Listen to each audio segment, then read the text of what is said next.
ఢిల్లీ పర్యటన ముగించుకుని విమానంలో హైదరాబాద్కు వస్తున్న ముఖ్యమంత్రి రేవంత్ రెడ్డికి ఆందోళనకర పరిస్థితి ఎదురైంది.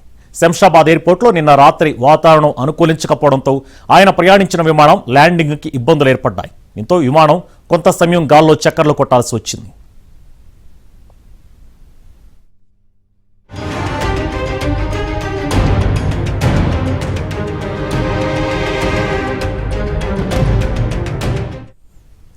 ఢిల్లీ విమానాశ్రయంలో సాయంత్రం 6:15 ఇండిగో 6E717 విమానంలో సీఎం రేవంత్ రెడ్డి బయలుదేరారు.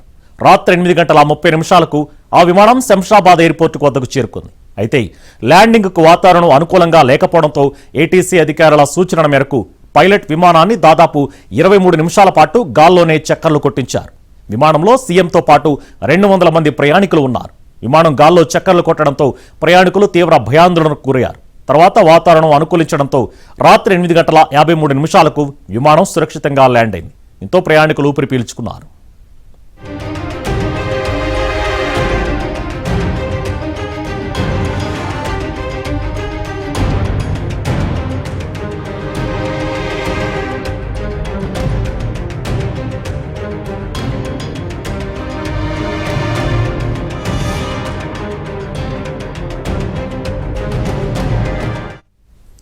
ప్రతికూల వాతావరణం కారణంగానే విమానం గాల్లో చక్కర్లు కొట్టినట్లు జీఎంఆర్ ప్రకటించింది.